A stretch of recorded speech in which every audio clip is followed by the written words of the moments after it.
Good evening, ladies and gentlemen. I'm Chris Hughes, head of the International Relations Department, and on behalf of the department and the school, I'd like to give a very warm welcome to our distinguished guest, Professor Robert O. Keohane. Perfect.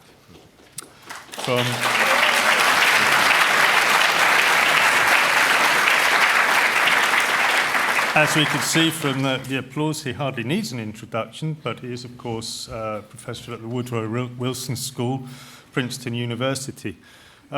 We have all read his publications going back to Power and Interdependence, After Hegemony. These are core texts, core works that have shaped the discipline of international relations. His work on regime theory, complex interdependence, later moving on to humanitarian intervention, and most recently a number of new works which are in the process of coming out as publications on anti-Americanism or anti-interventionism, a Madison lecture on the politics of climate change, and another article on contested multilateralism. So the agenda keeps growing, and the discipline is constantly enriched by Professor Keohane's works. Today's talk is on the topic of nominal democracy, prospects for democratic global governance. Professor Keohane is going to talk for about 35 minutes because he really wants to encourage Q&A, and so we look forward to a lively discussion. Can I remind you, first of all, to switch off your mobile phones, please. I say it again, switch off your mobile phones, please. This lecture will be recorded, so you can look at it again later. And on that word, now that you've all switched off your mobile phones, I will hand over to Professor Keohane, who's switching off his phone. It was off. I was checking to make sure. Yeah, and I think I switched mine off. Okay. Over to you, Professor Keohane. Thank you very much, Chris. It's a great pleasure to be here and to be speaking in this lecture hall again, where I've spoken at least once and maybe twice before. And it's a great pleasure to be at the institution of Susan Strange, whom you probably didn't know because she was a professor here 20 or 30 years ago, but who leaves a legacy of critical interrogation of international relations that I'm sure continues. I wanted to add one thing to what Professor Hill said. The paper on anti-Americanism and anti-interventionism uses the Arabic Twitter universe as the base.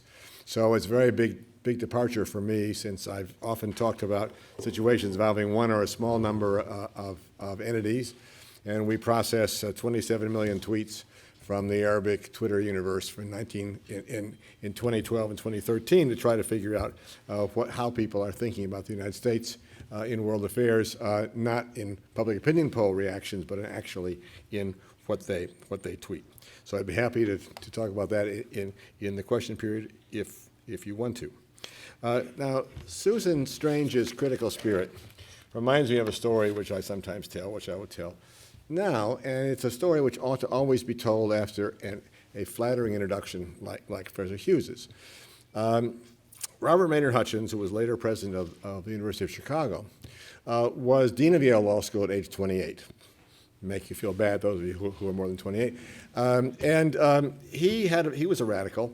He had a visit from William Howard Taft, who was the Chief Justice of the United States, a former president, a conservative, and a man of some self-importance. Former President Taft said to Hutchins, "Well, Mr. Hutchins, I assume that at Yale you teach all your students that judges are fools." To which Hutchins says very quickly, "No, Mr. Chief Justice, at Yale we teach our students to find that out for themselves." So you're to find out whether I'm a fool for yourself, and not to get too much deference to these introductions. I'm going to talk about what I call nominal democracy. This is a talk about the claims that there are prospects or the reality of some sort of global democratic governance, claims that have been made in various places, including this institution. In a brilliant book written 15 years ago, Stephen Krasner coined the phrase organized hypocrisy to refer to situations in which, quote, institutional norms are enduring but frequently ignored. In such situations, he said, quote, rulers must honor, perhaps only in talk, certain norms, but at the same time act in ways that violate these norms, unquote. Contemporary global governance is, in my view, a worthy ideal, and I'll come back to that. I want to emphasize that. As the human impact on the ecosystem continues to increase, we will need it more and more. But discussions of democratic global governance, unfortunately, conform well in many ways to Krasner's notion of organized hypocrisy. The rhetoric of global governance is heavy, with references to the rule of law and democratic governance. But the reality, as the United States has taken military action in Iraq, China has become more powerful and assertive, and Russia has invaded the Ukraine and annexed the Crimea, is at best mixed. In some respects, democratic pressures remain strong, especially because the democratic ideology is the only one that appears to have universal appeal. But there are trade-offs with other objectives, and as a result, counter-pressures are manifold. There will be many temptations to make global democracy only nominal, hence extending organized hypocrisy into yet another realm. This lecture focuses on the difficulties that stand in the way of genuine global democratic governance, despite a zeitgeist that emphasizes the value of democracy at every level of government. What I fear is that the result of this talk about global democracy will be a relatively empty form of global democracy, what I call nominal democracy. Genuine democracy is responsive to the preferences of real human beings. It requires elections that hold leaders accountable to publics and other arrangements that hold non-elected leaders accountable to elected ones. It also requires an effective rule of law with protection of individual rights, the existence of a vibrant civil society whose discussions are heard throughout the polity, substantial governmental transparency, and procedures to ensure that leaders defend their policies in public, along with some opportunities for confidential discussions to promote compromise. Nominal democracy meets democratic standards on the surface and embodies the rhetoric of democracy, but lacks the content. Transnational and transgovernmental elite networks, which I study, can play valuable roles in world politics, but they do not constitute democracy in the classic sense and should not be confused with it. Contemporary global governance does have two crucial features that promote some semblance of democracy, features that were missing from the classical 19th century balance of power system or the system that prevailed between World Wars I and II. First, the system is dominated by constitutional democracies, notably the United States and member states of the European Union, which require democracy as a condition of accession. Constitutional democracies have procedures designed to combat special interests, what James Madison in the United States referred to as faction, although these procedures are not always effective. Constitutional democracies tend to protect individual and minority rights and foster deliberation, although imperfectly. The existence of constitutional democracies is therefore a necessary condition, but not a sufficient condition for democratic governance at the global level. Second, both the rhetoric and the practices of global multilateral institutions are infused with democratic principles. Their assemblies feature open discussion and voting, and they increasingly manifest informational transparency. Global institutions, although not procedurally democratic, think of the Security Council with the veto, and think of the World Bank with its weighted voting, also perform functions that are supportive of democracy. They help to moderate narrowly nationalistic pressures, for example, in trade policy, through reliance on the principle of generalized reciprocity and through international adjudication. Multilateral institutions also serve to protect individual and minority rights through a variety of more or less legalized institutions. Finally, depending on the willingness of governments to deliberate, they foster collective deliberation, offering forums in which proposals for solutions and best practices can be discussed and experimental governance arrangements tried out. Therefore, I'm an advocate of multilateral institutions. I think they do a lot of good things. They promote deliberation. They publicize issues. They sometimes adjudicate questions. But they're not democratic. On the surface, at least, these practices mimic democratic ones, although votes are cast by states, as you know, instead of by individuals. Although the democratic facade of multilateral institutions may often be used by at least some of the participants as a cover for non-democratic practices, generating hypocrisy. As a form of hypocrisy, it can also make a difference in actual practices. Behind the scenes, however, powerful states may hold the purse strings and constrain decisions in global institutions, as Randall Stone has shown. So in this address, I propose to emphasize the shortcomings of contemporary moves toward democratization of global governance without eschewing the desirability of multilateralism. And I'm going to emphasize the shortcomings, especially of democracy as a form of governance at the global level. I will begin by pointing out that democracy generates trade-offs and dilemmas as much as it provides solutions to governance issues. I'll then illustrate this argument with two cases, one with reference to money laundering measures by the UN Security Council, and secondly, by attempts to take effective action on climate change. The core of the lecture, then, identifies three gaps in global democratic governance, what I call the interest public goods gap, the emotional gap, and the infrastructure gap. Three ways in which global governance does not reach the standard of national democratic governance. Well-functioning domestic democratic systems have over decades or centuries developed institutions or common values to avoid creating such gaps or to bridge them over. But the contemporary global system does not have such mechanisms. Practitioners of global governance are therefore like tightrope walkers without a safety net.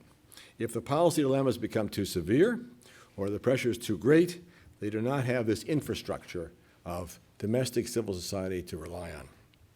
In my view, the three global governance gaps are serious and make it difficult to imagine that truly democratic global governance will appear in the next few decades. It may appear in your lifetime, not, I think, in mine. But this conclusion is not the counsel of despair for people like ourselves who participate in and even constitute many of the transnational networks that are increasingly numerous and thick. As I will argue at the end of this lecture, there is much that we in this room can do and do over our careers without persuading ourselves that we are actually the vanguard of an imminent global democracy.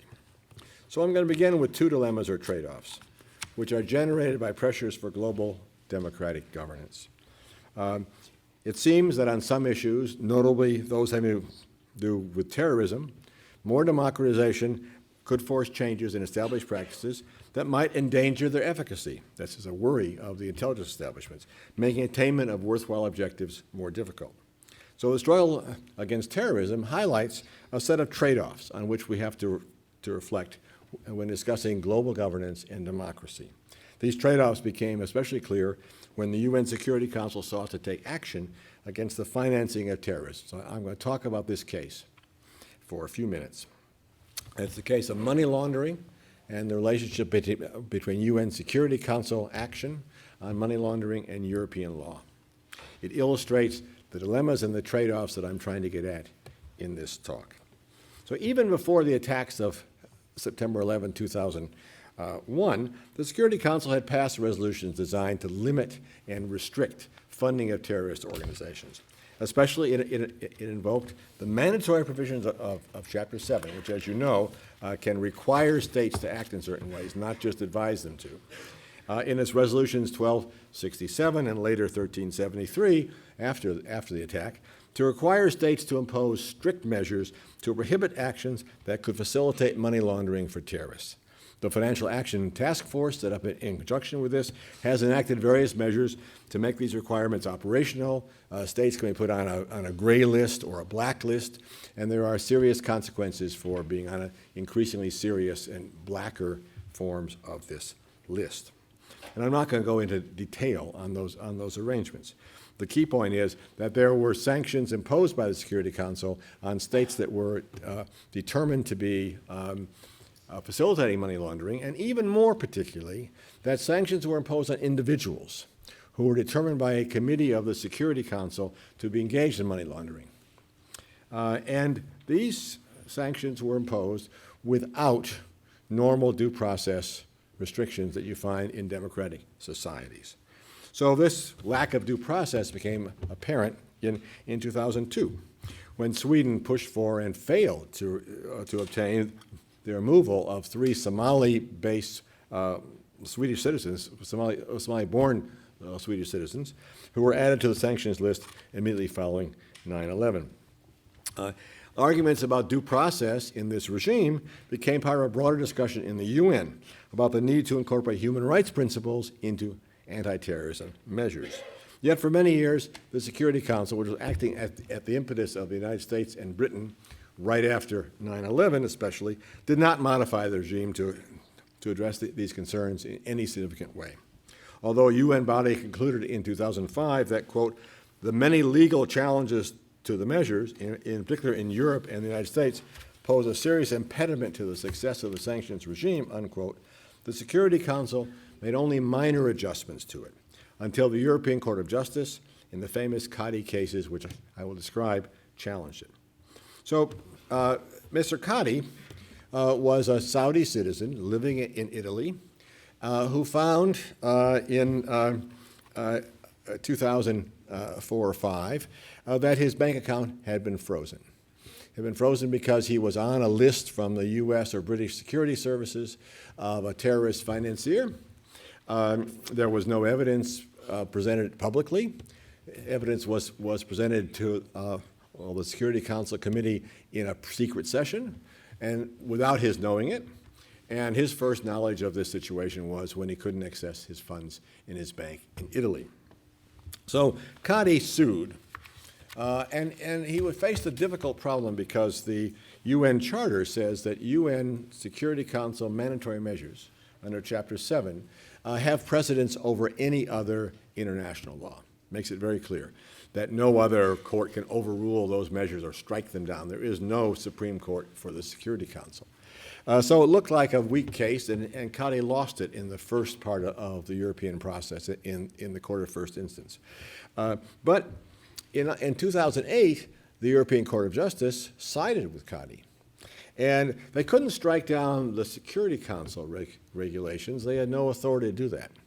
What they did was to say that these could not be enforced in Europe, where Cotti lived, because they violated fundamental principles of European human rights law, of European constitutional principles, which Germany especially has been intent on incorporating into European law.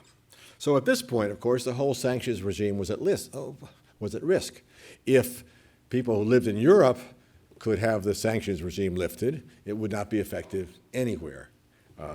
And so the Security Council pushed back.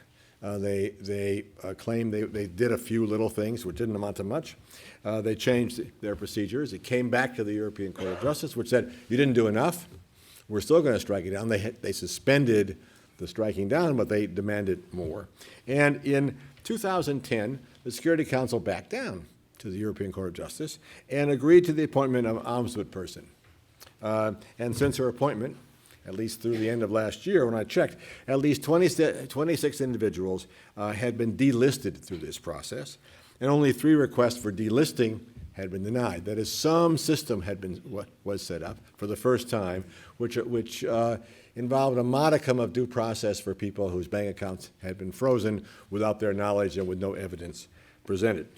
And Cotti eventually, after 5 or 6 years of, 6 or 7 years of litigation, finally won his case. And on October 5th, 2012, the Security Council declared that the assets ban, assets freeze, travel ban, and arms embargo, which had been imposed on Cotti, was no longer in effect. But the European courts weren't satisfied, and the case is still, actually, the European Court of Justice is still objecting to the UN Security Council process. The European Court wants some external court, not just an ombudsperson, to adjudicate these issues. So the Cotti case, I'm not going to go into detail on it more, but it made clear a major theme of this talk. That is the tensions between global governance, as practiced by the Security Council, which is our most effective, in the security area, most effective instrument of global governance, and democratic rule of law principles.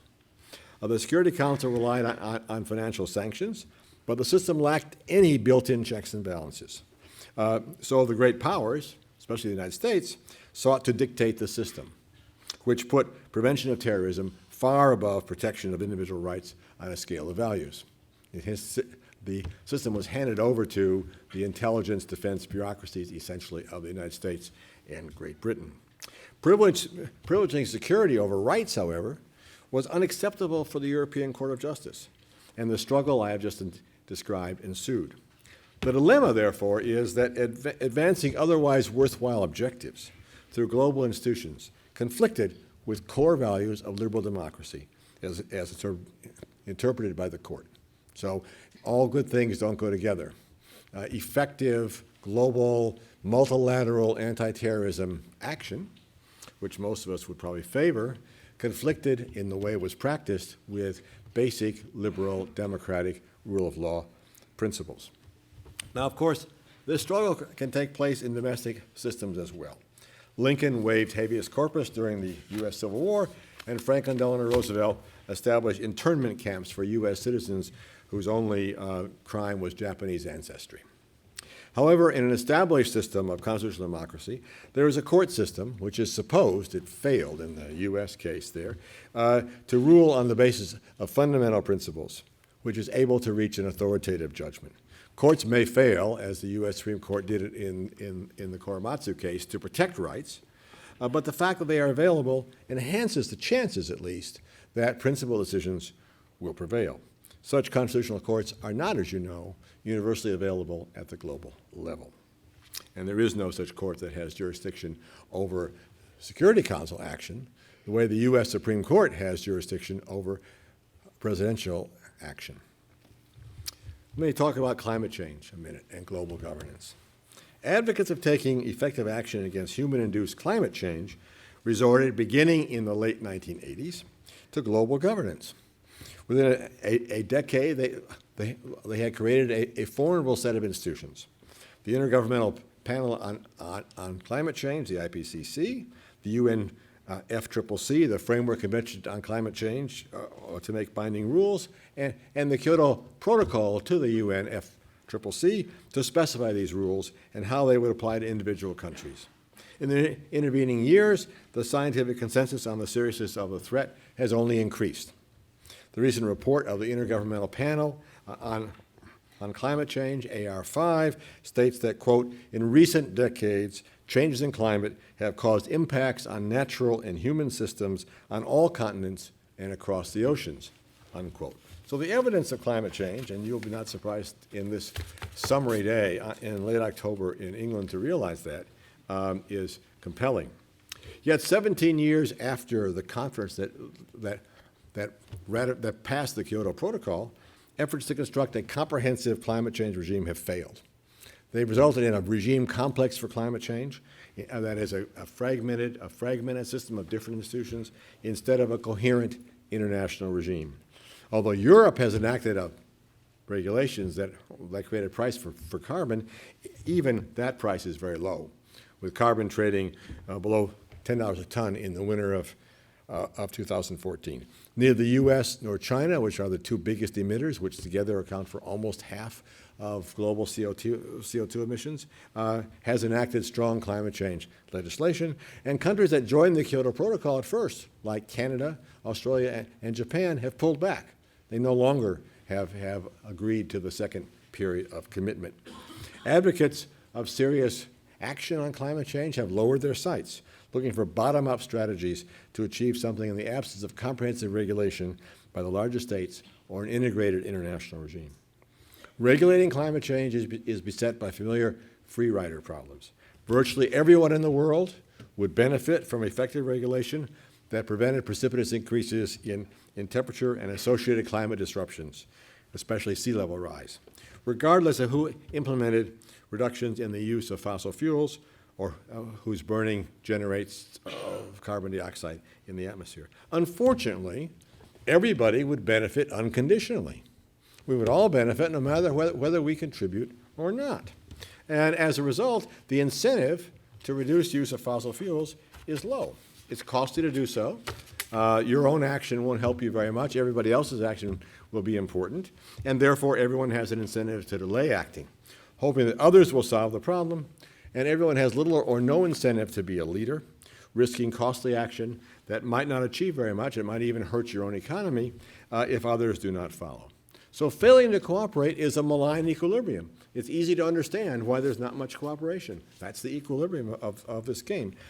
And it's difficult to reach a more favorable equilibrium in which all major polluters contribute and face some sort of negative consequences for failing to cooperate. A favorable equilibrium is possible. We see it in international trade, which also had some of the same free rider problems. But in climate change, such a transformation has not been achieved. It's probably the greatest failure of global governance. It's as global an issue as they come, and it's almost a complete failure so far, after over 20 years. Now, democracy doesn't seem to help. Supported by the Obama administration, the American Clean Energy and Security Act of 2009 provided for a cap-and-trade regime with a price on carbon. It passed the House of Representatives in those far-off days when the Democrats had a majority in the House, but it never came to a vote in the Senate. Public opinion polling has shown that climate change is very low on the list of priorities of at least U.S. voters. There has usually been a plurality of support for legislation, but it hasn't been intense. And in the U.S., it takes an intense, overwhelming majority to pass anything major. And it's striking that the important measures now being taken by the Obama administration to restrict building of coal-fired power plants are taken by executive action under interpretation of the Clean Air Act of 1990, 24 years ago, not as a result of new legislation. In 2011, 3 countries that had ratified the Kyoto Protocol, as I mentioned, Canada, Japan, and Russia, announced that they would not take on commitments beginning in 2012. Although Russia is hardly democratic, Japan and Canada are. And it's reasonable to assume that the measures taken by their governments were not at serious odds with public opinion in these countries. And Australia also is in this category. So democracy is a very effective form of government for representing organized interests. It's wonderful that of corporations, unions, and pensioners, for example, maybe also students, if you organize. But it does not solve the free rider problem, and is much less good at representing interests that are diffuse, especially those of future generations. The costs of responding to climate change come in the present, in the form of higher utility bills and gasoline prices. The benefits accrue with some uncertainty to future generations. This is not the kind of issue to which democracies respond effectively. Furthermore, there's some evidence that having more information about climate change does not necessarily increase concern about it. So it's not as if we just teach people about the problem, it will solve itself. Climate change is a wicked problem for democracies, and seeking to regulate it at the global level, while essential due to the nature of the problem, makes it even more difficult because it compounds the free rider problem. You can't be sure that others, even if you legislate, will themselves do anything effective. So the dilemma is that more democratic governance, domestically and internationally, does not offer a clear pathway for solving this existential problem. I think, by the way, that new ways of framing the issue of climate change domestically could help. I'd be happy in the question period to offer some suggestions to that effect.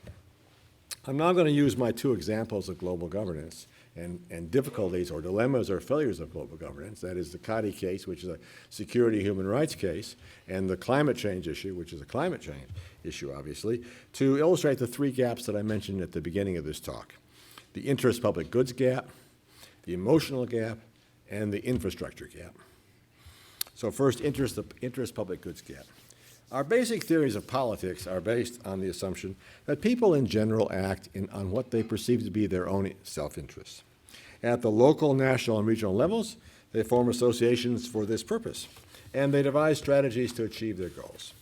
We believe that if we understand their perceived self-interest, we political scientists believe this, and the context within which they operate, including structures of power that exist in the society, we can at least make a start at understanding and anticipating their behavior. This insight is the core of intergroup theories of politics and of most studies of world politics. It can even accommodate an understanding of values and norms as well as psychology if we recognize that normative and psychological considerations also affect how people view their own interests. They're not just simply given by brute material reality. But what if our overriding long-term interests lie in the production of a genuinely public good, such as prevention of runaway climate change? On the basis of our own relatively narrowly defined interests, we are likely to seek to push the burden of preventing or adjusting climate change onto others, people in other countries, future generations. Some of us realize, at least in our more public-spirited moments, that to act in this way is to sacrifice the greater public good, but that doesn't carry a majority. Successful states have found ways to deal with public goods production, at least some of the time. In the extreme case, both democracies and non-democracies have proven murderously successful at persuading their citizens to fight and die in war. Employing the rhetoric of nationalism and demonizing the enemy or the other are very effective ways of mobilizing human energy, as we see in the Ukraine today, where President Putin is enormously popular in Russia for the actions he has taken. But at the global level, there is no readily identifiable other. No Martians out there yet, at least, to focus one's abuse at. And so the most effective national strategy for closing the interest public goods gap, that is finding an enemy and mobilizing against the enemy, is not available at the global level. And as we've seen, this strategy has not been available inside the United States with respect to climate change. It's even less available globally. So secondly, there's an emotional gap. There's not just this interest public goods gap. There's an emotional gap. I mentioned nationalism. That raised the issue of the role of emotions in politics. Global governance is a very rationalistic Enlightenment project. It often seems bloodless, technocratic, and bureaucratic, like the European Union, which so outraged your prime minister this week by actually applying a formula, or last week, applying a long-held formula about payments to the European Union on the basis of GDP. Global governance does not engage the soul and does not engender strong feelings of identity. The populist reaction we see now against the EU and immigration in a variety of European countries, including Britain and France, suggests the continuing power of emotions and feelings of identity in the contemporary world. Europe at least can aspire to a sense of place and history that can't be achieved by genuinely global governance. Yet the European Union has itself been notably unsuccessful in building emotional support among its peoples. In the United States, the national anthem is played at sports events, such as baseball games, and at high-toned ceremonies, such as the Harvard University commencement. One can sense, watching on television, the intensely patriotic identity of the New York Yankees manager when the national anthem is played before a baseball contest. When Aretha Franklin sang the national anthem at Harvard this last May, she brought tears to many eyes. The American national anthem is not, by the way, a great piece of music, as some of you know. And it was composed during the only war during which the United States Capitol was occupied and burned by an unnameable enemy army. But it resonates with Americans. It reflects their shared emotional identity, much more than the European anthem resonates with Europeans, despite its much higher level of musical content. I don't know how many of you know that Beethoven's Ode to Joy is the European anthem, but it has no words, because words have to be in a language, and that would be divisive. And of course, there's no cosmopolitan global anthem. When national economic or political strategies fail, there's still the nation. People rally around its symbols, which provide energy and strength to the country. And even failed, or maybe even especially failed politicians can rally around the flag. When a cosmopolitan strategy fails, there's no safety net. Thirdly is the infrastructure gap. Let's think again about the Cotti case, which I discussed earlier. One way to understand what was missing there is to think about legal and institutional infrastructure. There were no precedents at the global level for dealing with money laundering. No history of combating organized crime, prohibition, or gambling. No laws already criminalized certain activities while constraining what the authorities could do as a result of previous legislative and court decisions. When the Security Council seized on the issue of money laundering in the wake of terrorist fears, it faced an institutional vacuum. No wonder that its policies were viewed by many as an abuse of power that required strong pushback. Not only were legal institutions missing, so was the infrastructure of civil society. There was no World Civil Liberties Union. There was no World Bar Association organized on a global transnational basis. Democracy requires, as Robert D. Putnam has argued, voluntary associations, whether bowling leagues or choral societies. If such institutions of global civil society had existed, there would still have been no global media able to magnify and focus complaints and to demand answers from leaders in a public forum. But in the actual situation, leaders were able to hide behind their national security bureaucracies and obscure their own roles because of the non-transparent bargaining institution that is a Security Council. Powerful and purposeful institutions generally, as you know, seek to expand their power until they're checked. The power of the Defense Intelligence Establishment, for example, is now a very serious problem in American foreign policy. At a global level, this is worse because there's neither the legal nor the institutional or the civil society infrastructure to limit the power of non-transparent bureaucracies. It's no wonder, then, that global governance is so flawed and so lacking in genuine democratic content. It's even harder than within countries to pursue public goods. Yet global institutions are expected distinctively to achieve public goods. Emotional support for difficult or dangerous activities is lacking, and there's little institutional, legal, or civil society infrastructure to make democracy work effectively and push back against abuses of power. So I'm going to start coming toward a conclusion, but it'll take a little while. As the trite phrase suggests, global problems demand global solutions. This is an abstract slogan. Fundamentally, it's correct. But in politics, demand does not automatically bring forth supply. And there's no guarantee that the global solutions that emerge will be democratic in character, like the terrorist solutions. The symbols of democracy are all around us as we contemplate the institutions of global governance, but the substance is elusive. Without emotional support embodied in strong feelings of identity, people are unlikely to participate actively when their own actions seem to have little impact, much less to internalize the need for global public goods and to pay for them when they're actually paying a net cost. And without the legal, institutional, and civil society infrastructure that makes democracy work, nominal democratization can conceal either the routine or ruthless actions of faceless bureaucracies. Many global residents may not even give democracy priority if they believe that tackling such issues as climate change is made more difficult and tragically too late by the requirement of wide discussion and consent.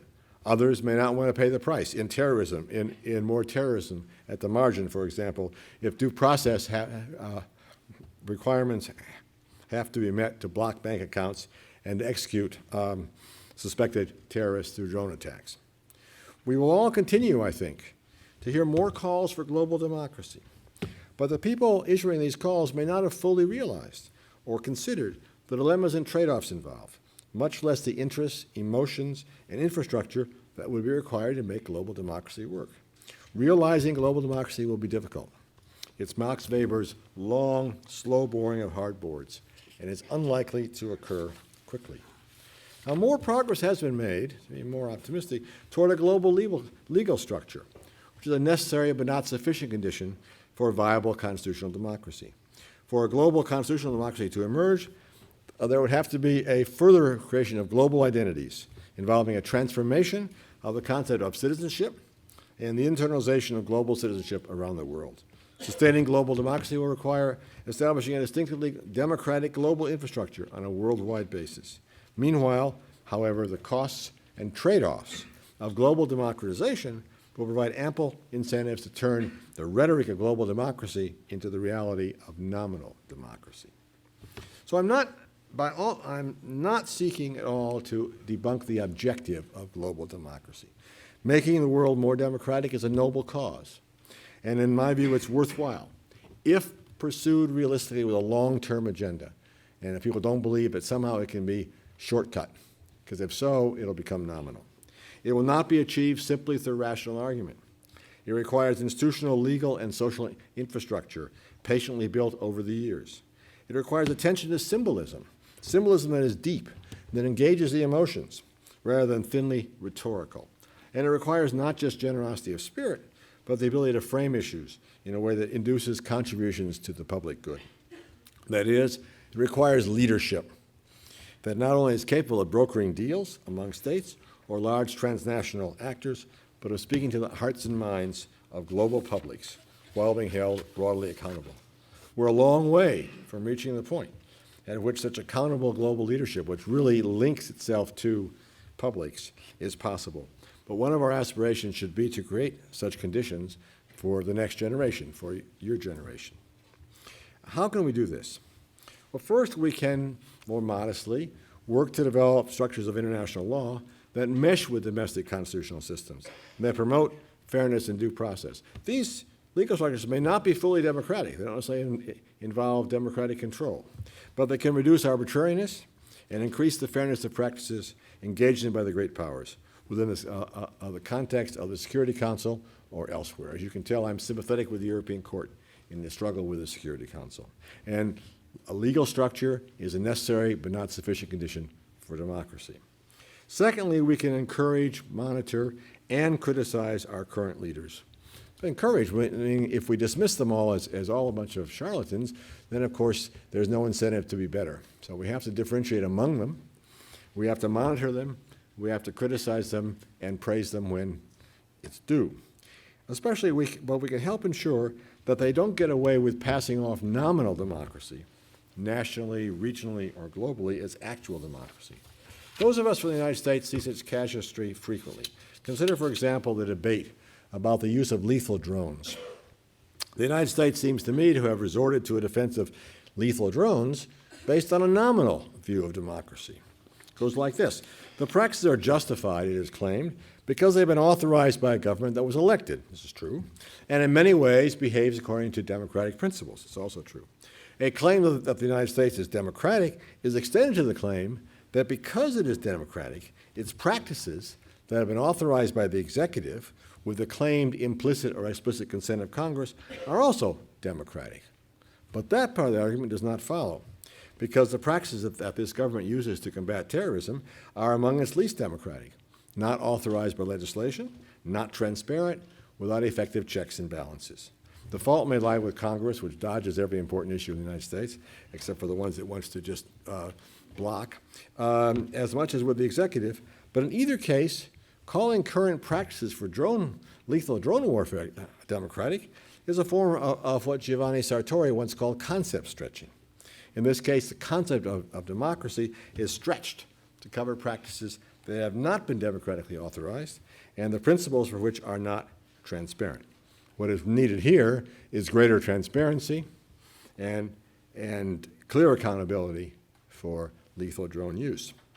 So the second thing we can do then is to try to construct a more accountable, transparent system domestically as well as in global affairs. Once again, legal constraints plus transparency and accountability, that's not fully democracy, but you're making some steps in the right direction. And thirdly, we can keep building transnational networks. These networks also don't constitute democracy. They're mostly elite. But they can provide some infrastructure for it by nurturing civil society, at least at the elite level. These networks and the personal ties and solidarity that they can nurture can help to substitute, to some extent, for Putnam's bowling leagues and church suppers. And of course, LSE is a great example of building transnational networks, because there are probably citizens from 40 countries represented in this audience, and you know each other. We get to know each other, to build multidimensional ties, and therefore to create what Putnam calls social capital. Social capital can help us work with one another to provide public goods, and may even provide new kinds of emotional ties that substitute to some extent for nationalism. That is, our professional associations and our public-private partnerships can help to build an infrastructure for global democratic governance. The infrastructure is not once again, not sufficient. It's insufficiently popular, but it is necessary. So law, civil society, transnational linkages are all part of solving the puzzle. They won't get us all the way to democracy, but they will be necessary conditions for it. Finally, I said that leadership is essential. A fine recent book on leadership declares that, quote, leaders determine or clarify goals for a group of individuals and bring together the energies of members of that group to accomplish these goals. With respect to global governance, the group of individuals is the active, publicly oriented population of the whole world. And the task of determining or clarifying goals for that larger group is a daunting one. As I've emphasized, creating the conditions under which such global leadership is possible is one of the tasks we face. Though we can't provide essential political leadership, we can prepare ourselves to recognize it when we see it and support good leaders while we help to keep them accountable. Global democratic governance will require good leadership, but such leadership cannot thrive until people like us and groups like this one have worked to create the political infrastructure that makes it possible. In his last major and prescient speech, Martin Luther King Jr. declared that he'd seen the promised land of racial justice, but he forecast that he would not live to see it realized. We may not live to see global democratic governance, so I hope some of you will, but like Dr. King, in a much smaller way, we can engage in what Weber called the long, slow boring of hard boards that can make it possible for others to realize this dream for future generations. Thanks very much for listening. I look forward to your questions.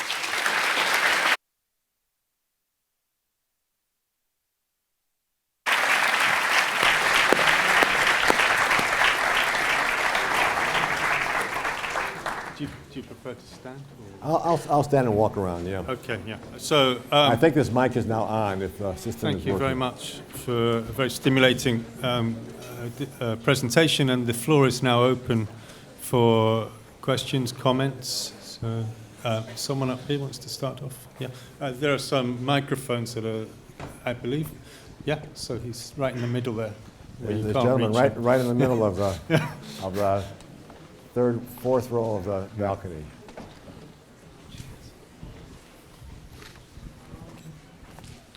Is this on? So, like, one of the obstacles I see to any sort of democracy is for you to actually have informed citizens who know what they really want and know what they're getting themselves into. They need to absorb a massive amount of information so they know what the issues What? are. I didn't catch those words. Sorry? What did you say in your last sentence? Oh, well, They need to? They need to actually have a massive amount of information Okay. for them to actually understand what they're getting themselves into. I mean, as you can tell by my accent, I'm from the United States as well. So when we have, for instance, constitutional amendments, it requires 2/3 of the states to agree to it. And so you need to put the, you need to basically have people that are from all sorts of different walks of life in these different parts of the country agree on this one thing. And that's very, very difficult, which is why we only have a set number of amendments. Now, if you're trying to have even a majority of the world agree on a certain legal framework, that's going to mean that you need to have people in the rest of people in one part of the world understanding where people in the rest of the world are coming from. So you need to have people in North America understanding how people in India or China feel about it, or how people in Australia or Sub-Saharan Africa feel about these things. And so, yeah, I just see that as being a big obstacle, because people need to actually know as much as possible to make informed decisions, and a lot of people don't really have that time, which is why people often have elected officials in the first place, but then of course they're inherently corrupt. So, okay. So Well, it's a question really about information. I would say that there are two issues here. Yeah. One is the issue of dispersion of preferences. It's much greater worldwide than domestically. And that's maybe the more fundamental issue. It's hard to agree if you don't agree, if you fundamentally don't agree. You're right about the information point, although that's something where modern technology is changing dramatically, right? Right. Even 30 years ago, it was very difficult to get have first-hand connections with people elsewhere in the world. And now it's easy through the internet. So in principle, the informational issue would be more soluble now than it was 30 or 50 years ago. The dispersion of attitudes and values issue is, I think, even more fundamental. The man with the white shirt I think is next. Hi there, thank you. In 1944, when the United States became the monetary global policy for money across the world, currency, that meant not only did America become an empire, but it meant the end of democracy for any other Western country due to their influence with the global currency. And what's your views on that? Thank you. I'm going to have to clarify the question. The question, I take it, has to do with U.S. economic power. Yeah, is that right? Yeah, they became the standard currency across the whole world, thus rendering them dominant power and an empire. I think your causality is reversed. Yeah. Dominant powers tend to have a dominant currency. Dominant currency tends to be the currency of the dominant powers. The currency doesn't create the power. The powers create the currency. So the British pound was the dominant currency when Britain was the dominant power in the world before 1914. And the American dollar was has been a dominant currency since 1945, or actually since convertibility in 1958, since the European currencies were convertible. I think that having the world's currency creates many advantages for the country having them. And so it reinforces power positions. And so that has that effect. It also imposes costs sometimes. The United States in 1968 to 1971, when the dollar was the dominant currency, but it was linked to gold at a fixed rate, and the U.S. was weakened by that linkage. So it's not always the case that having the dominant currency creates strength. But in general, it adds to strength. It also tends to be a lagging indicator. That is, the Dutch currency was dominant, was very strong until well after the Dutch were a powerful economic state. The British pound was the leading currency in the world, arguably until 1931, and Britain was far from the leading economic power by that time. So it's a lagging indicator of power. Robert Wade. Robert? Yes. I wonder if you've given any thought to. I wonder if you've given any thought to specific institutional, organizational forms for global democratic governance. For example, a parliament, a global parliament, which would not be made up of representatives of states, as the UN General Assembly now, but would be made up of elected representatives from constituencies. For example, if there was a global parliament of about 350 global MPs, you would have constituencies of roughly 15 million people each. Okay, so you can play with all these numbers, but the point is, have you given any thought to ways of institutionalizing such an arrangement? This lecture is an argument against that. It's in my view, a very foolish idea. The European Parliament has been not a success, right? European Parliament, those parliamentarians have lost connection with their constituencies. Their voting has gone down almost every time in European elections. They're viewed very negatively by publics. And Europe is hugely more homogeneous than the world. At least roughly half the world is not democratic at all, so how you'd have elections in China and Russia that were meaningful is another question. There was an attempt to do this with the internet, with ICON, the Internet Names and Numbers Corporation a number of years ago. It was a complete disaster. That should be the least nationalistic forum in the world, and the Japanese voted for Japanese, and the Germans voted for Germans, and the Chinese voted for Chinese, and it fell apart and it was abandoned. So I think the brunt of my lecture, Robert, is that we are many decades away from that being a sensible idea. I think in the front here, just on the left. Yeah. Thank you. Two questions. First, do you think with this unchecked and virtually uncheckable power, the global governance will eventually turn into a global dictatorship for all? And secondly, why is a democratic global governance preferable to a shared and balanced power among international regional organizations and sovereign states? Thank you. I didn't get the first question. I'll try to answer the second one. You can come back with the first one. A democratic global governance would, in my view, be, if it were feasible and actually not nominal democracy, but actual democracy, would be superior to a governance system in which there are a number of autocratic states that don't respect human rights, and in which there is the ever-present possibility of military conflict among states. So I actually think that democratic global governance is a good ideal, would be a positive ideal. We have a problem in world politics called war. That problem would be, at least interstate war wouldn't be possible with this structure. We have serious problems with human rights abuses by many of the leading states in the world. If you had a genuinely democratic governance, that would be superior. So I adamantly believe that a democratic global governance, if it were feasible, would be a superior form of governance. We're just very far from it, which is the brunt of my talk. Matthias Koenig.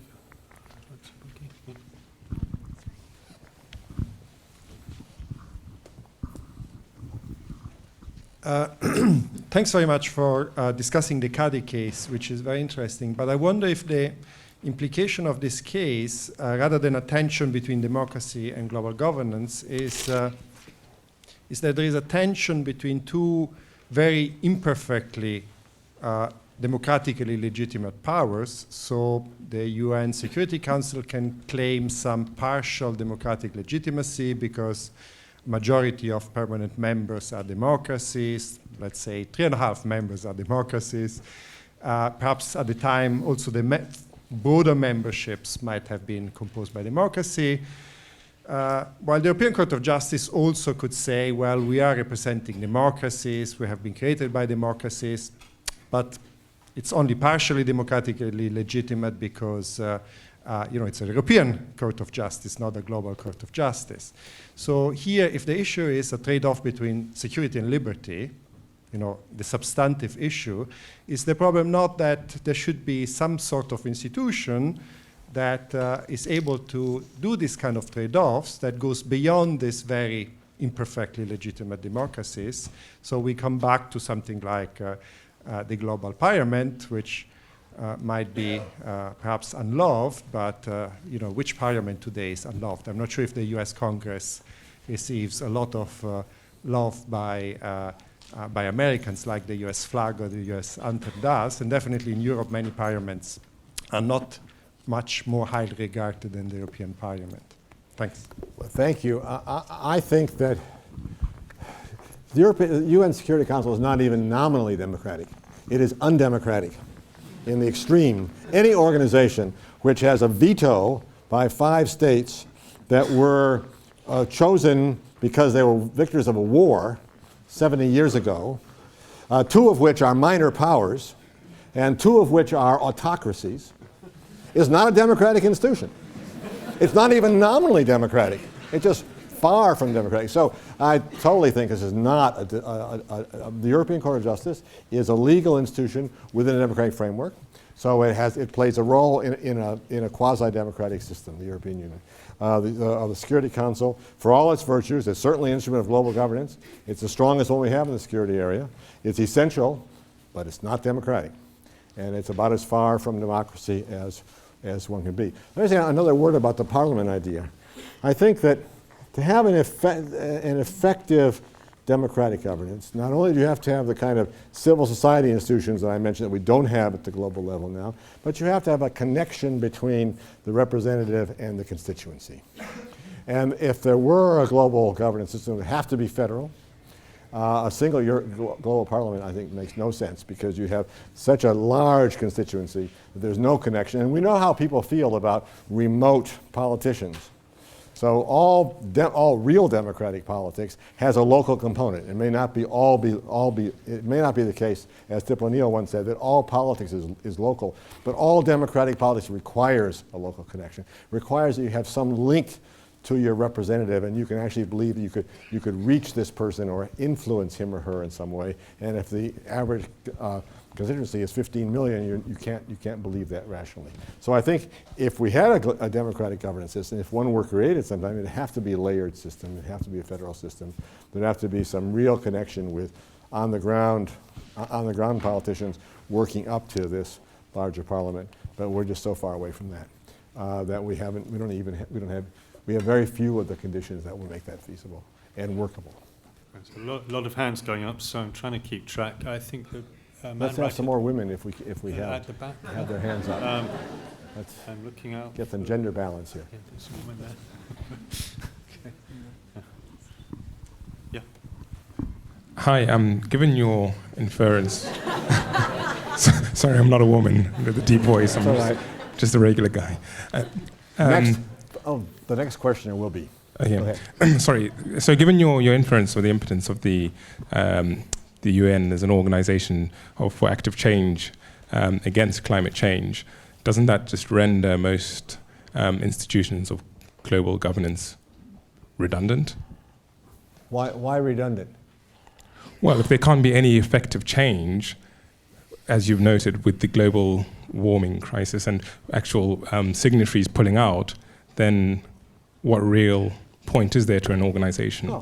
The fact that climate change which is one of the most difficult areas because of the public goods quality, is not solved on a global basis, does not, of course, mean that all global institutions are worthless, right? World Trade Organization is tremendously valuable. We don't have trade wars anymore, and we don't have them largely because of GATT and WTO. We have a number of other institutions. The World Health Organization has not always distinguished itself, including in the Ebola crisis, but if we didn't have it, we'd have to invent it. We have a whole series of international institutions that actually make a positive difference, including the Security Council, for that matter, on terrorism. So the fact that an institution can't solve the most difficult of all possible problems is not a rationale for saying it's not doing anything worthwhile. Think about the UN Millennium Goals, the development goals that Kofi Annan pioneered. They're actually pretty much on track for getting there, not quite as fast, but remarkable progress on those goals. So you have to differentiate. You don't generalize from one case and say they failed here, therefore they failed everywhere. But isn't it the most pressing of issues? Wars and climate change, for example. War is an issue on which the UN has done fairly well. So if you look at the series of peacekeeping operations by the UN, look at Paige Fortn's work. Peacekeeping works. There's documentation that peacekeeping works. Paige Fortn and also Michael Doyle. The best work on this makes it clear that peacekeeping works. So you've got to differentiate. There's some areas in which international institutions have done very well. Trade and recently peacekeeping. Some issues like climate change, very badly. But in those cases, it's the domestic politics of the key actors that are the key. It's not the international institutions that are the problem. It's the US and China and India and Brazil and other countries that are unwilling to act for domestic political reasons. At the back. Hi.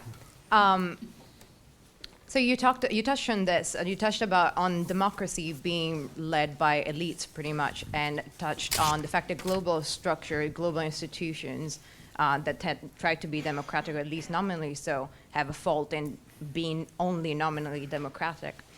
My problem is, where does the responsibility for the failure of global democratic governance lie?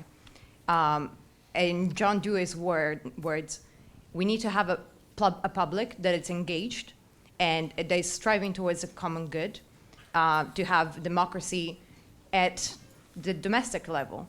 Where is the global public? Where is the responsibility in the global public? The democracy, the fault lies first, as I emphasized. There's a set of infrastructural gaps that exist because global governance hasn't been tried very long. So there isn't, and because we don't have emotional ties to the globe and so on. Those are nobody's fault. That comes because it's a very recent aspiration. Nobody even really thought seriously about global governance, in that phrase wasn't used until 25 or 30 years ago. So it's very new, and the whole infrastructure is not there. That's probably the most basic issue. The second issue, of course, is that, this is true of democratic publics, people have a hard time grasping large-scale problems. Not everybody is a graduate of LSE. And that's one reason why democracy often works best at the local level. Because people do tend to understand their local problems, they observe them all the time, and they comprehend them much better than they understand the global ones. So since people will behave that way, we would have to build this infrastructure to allow a vibrant democratic governance at the local level to translate in a series into a global governance system. So I don't want to call a fault. There's also, of course, fault. It's all your responsibility. It's your responsibility over your whole lifetimes. Because it's going to be a lifetime project. It's not going to happen in 2020 or 2030 or 2040. It's your responsibility as people who are as close, LSE students, as close to global citizens as you can get, to go out there and to keep this in mind when you're doing your business work or your academic work or your other nonprofit work. Like, am I making a contribution, even in a small way, to creating the preconditions for a genuinely global governance system in the next generation? Right in the middle there, the glasses. Yeah. Sorry, no, in front of you.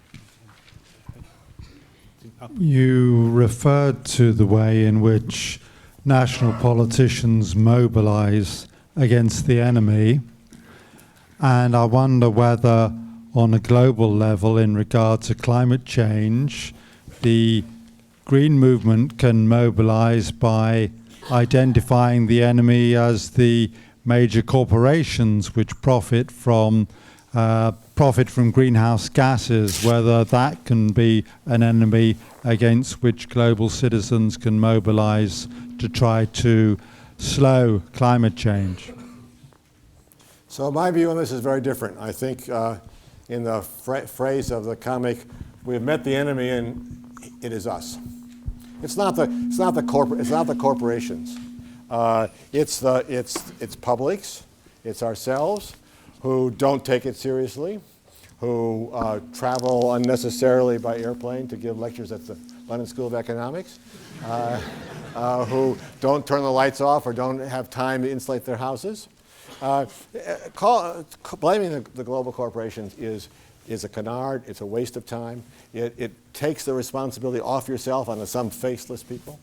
In fact, some of those corporations have been more proactive on climate change, not because they're better people, but because they're reputational reasons, than the ordinary citizens have.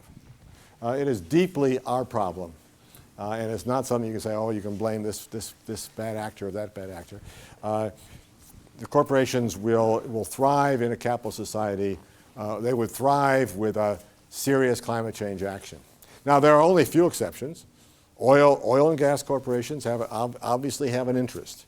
And so some of them, Mobil, for example, has been terrible on this issue. You could point to some particular corporations that have a vested interest in not having climate change. You can point to some countries, like Saudi Arabia and other Gulf countries, which have an interest against climate change action.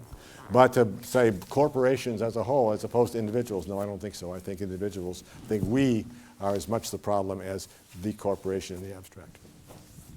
I think down here, yeah.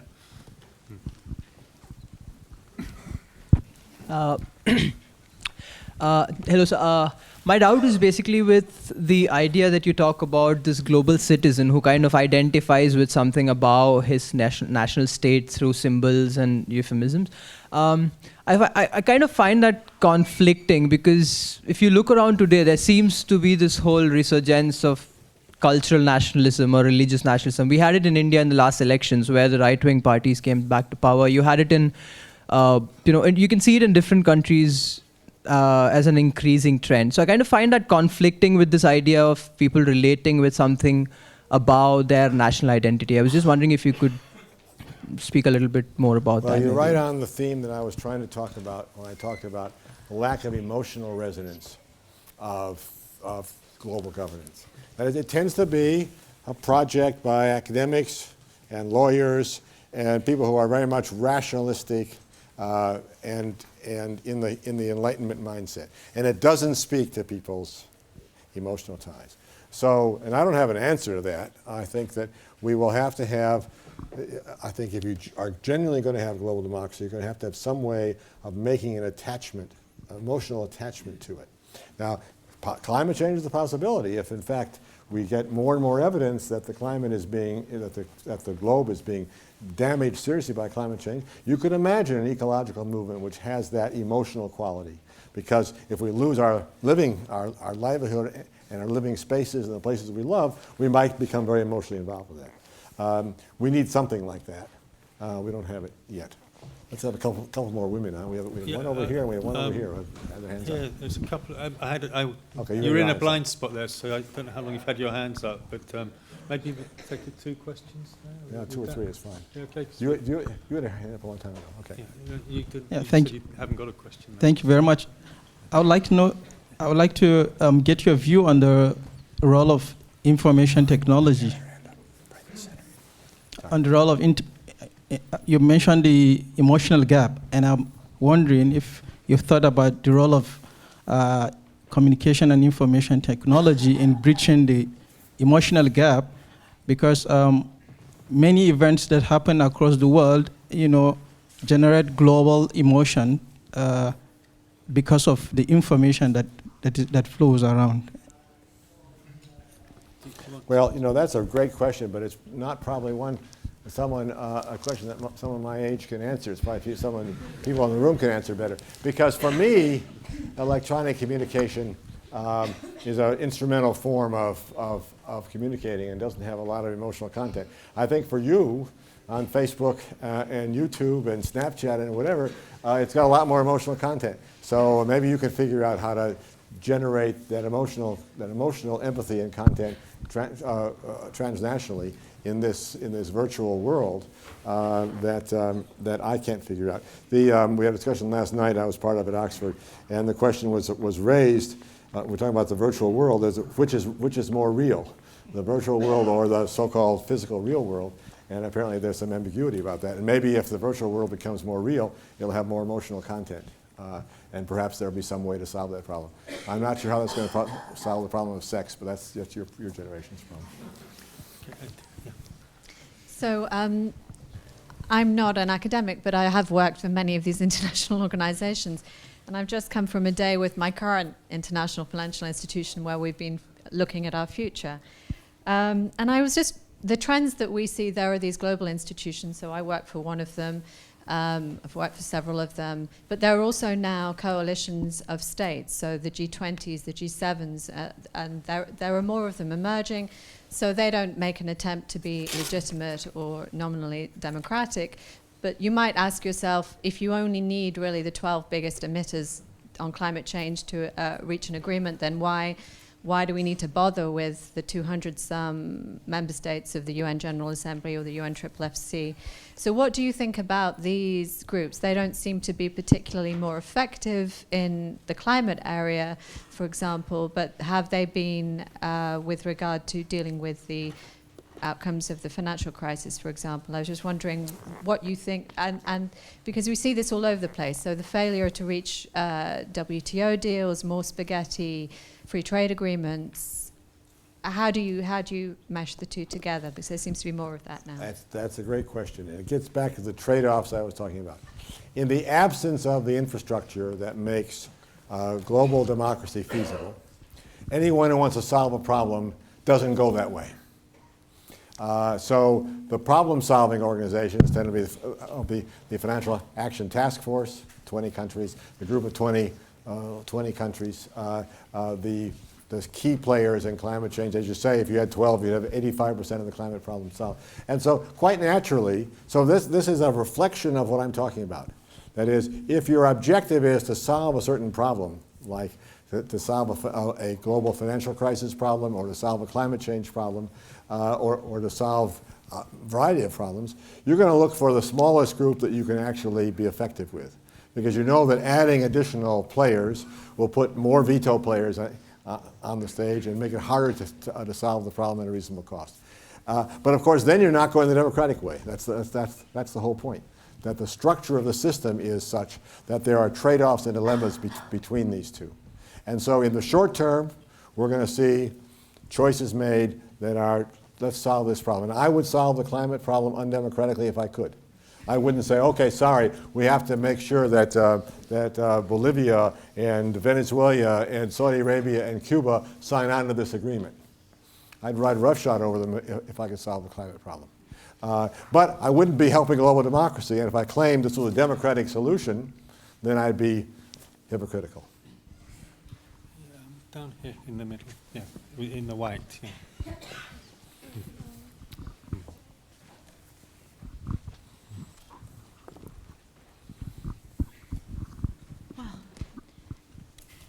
If I understood you well, you believe that we live in an era of prevailing organized hypocrisy on a transnational level, in a kind of many of transnational organizations. Now, I would like to ask you two questions. One would be, besides global climate change and the fight against terrorism, would you consider rising inequalities as a possible topic for the ideal democratic global governance? Do you believe that the generations which have a future in front of them, more than we do, would face more conflicts because of those unsolved problems? And what would be your advice to those generations to deal with this organized hypocrisy? Thank you. Thank you. I think that politics always involves trade-offs among values. It's never the case that every good thing goes together. And that's been the case forever. Take the politics of any country, any time, and you have trade-offs involved. You can't achieve everything at once. And so if Greece had a vibrant, brilliant intellectual civilization, it was also a society with slaves. Slavery was a necessary condition for that elite operating. Those trade-offs push any society, and you'll see those trade-offs because resources are limited and aspirations are different. So we face that. The next generations will face that. The past generations will face that. So we always have to ask ourselves what those trade-offs are and what our values are and what our objectives are and how we can meet those. And of course, it's clear that things change when there's a tough situation like 1941 in this country with World War II. Certain trade-offs, certain restrictions on liberty become more acceptable, right? Because you have a real trade-off with them. When things ease up, those restrictions are no longer acceptable. That's the kind of trade-off. So those trade-offs are going to be inherent. Now, organized hypocrisy, I want to say two things about it. First, I think it's inherent in democratic politics because democratic politicians have an incentive to promise more than they can deliver to please voters and to try to be all things to all people. I also think there are a lot worse things than hypocrisy.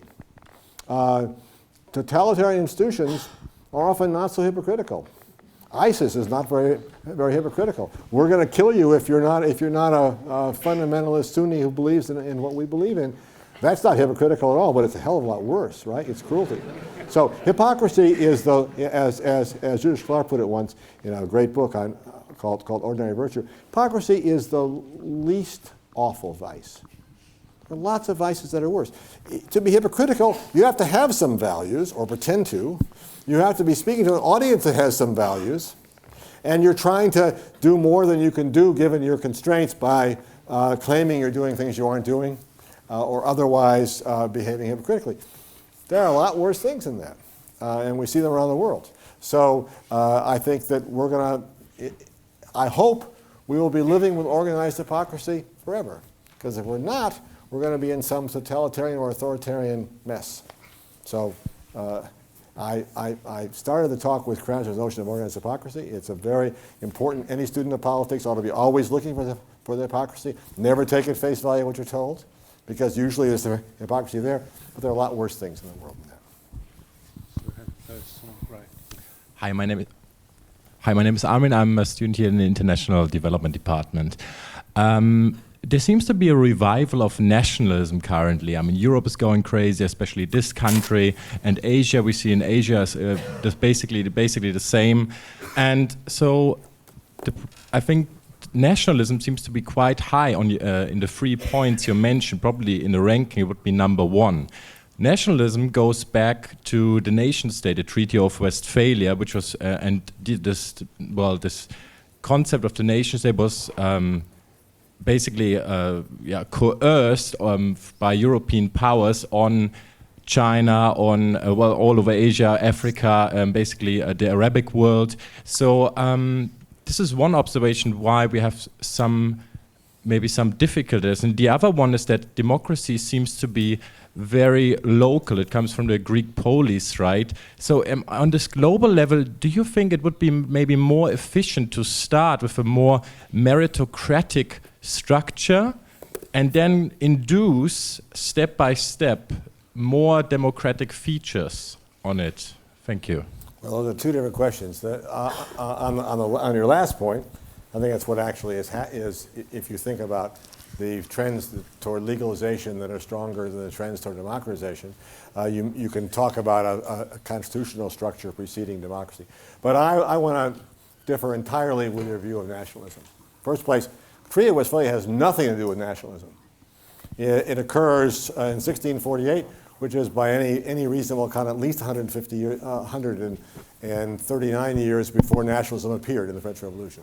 There was no nationalism. The whole point was that the leader of the state had to be obeyed no matter what the religious orientation or national views, if they had any, of the population.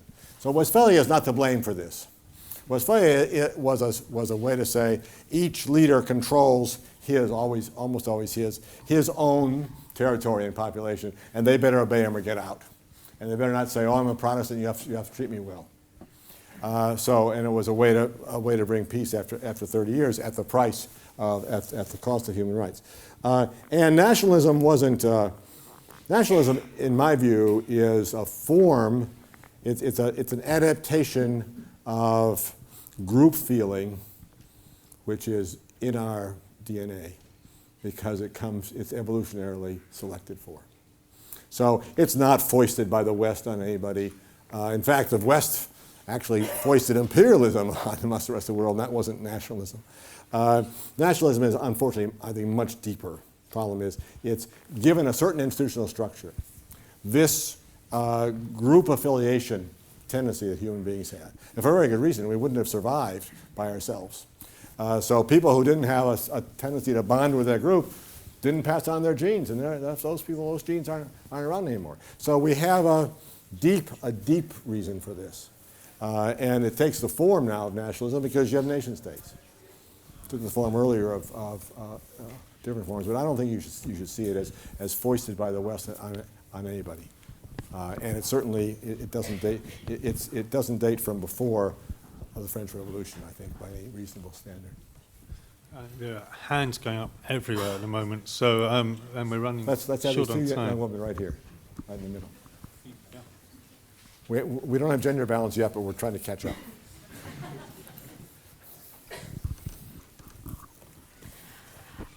My question is, would you consider inequality as one of the obstacles towards global governance idea? Because if we look, like, not every people has an access to the lectures like this, or not every people has an access to travel to get the idea of global citizenship. So do you consider that it's one of the main obstacles, and how should people tackle with this? Answer is yes, double exclamation point. Inequality is a big problem for democracy at home. And the United States is much more unequal than it was 20 or 30 years ago or 40 years ago. And arguably, this has been a real incursion on democracy, made it harder to have democracy. So I think at the national level, inequality generates opposition, a failure of democracy. And internationally also, it's another problem. So even if we had, you're absolutely right, even if we had all the infrastructure I talked about, the emotional bonds and so on, at an extreme level of inequality, there would be a problem. Now, we have to recognize that inequality is very great within poor countries as well as across countries. So it's not necessarily, the cross-country inequality is not maybe as important as the interpersonal inequality, which you have to think about both within countries and across them. So the rapidly growing developing countries, China and India and Brazil, are also increasing in inequality. Not surprising. If everybody was very poor before, they were fairly equal, and now some people become rich or somewhat rich, and of course there's increased inequality. But it is a serious problem at the national level, and if we ever got close to the infrastructure for global democracy, it'd be a serious problem at the global level. Do you want to choose one or two? No, she's the young woman next to I would like to ask you, do you think that it's an aim to have a democratic global governance for every issue, including, for example, the fight against terrorism or against narco-traffic, or there are some issues that can be more democratic than others in this sense? That's a great question. It's a great question. And it relates to the answer I gave earlier about climate change being difficult. There are so certain issues ought to be more subject to quasi-democratic practices than others.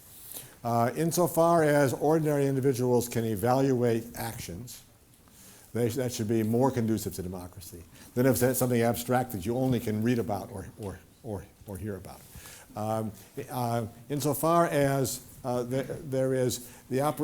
insofar as reciprocity can operate, giving incentives to act, it should be more feasible to have democratic governance. If I know that if I act, you may act, and you may act, and you may act, and we can magnify the effect. It's very different than if I think if I act, you're going to have even less inclination to act, as with climate change, because I've already partly solved the problem for you.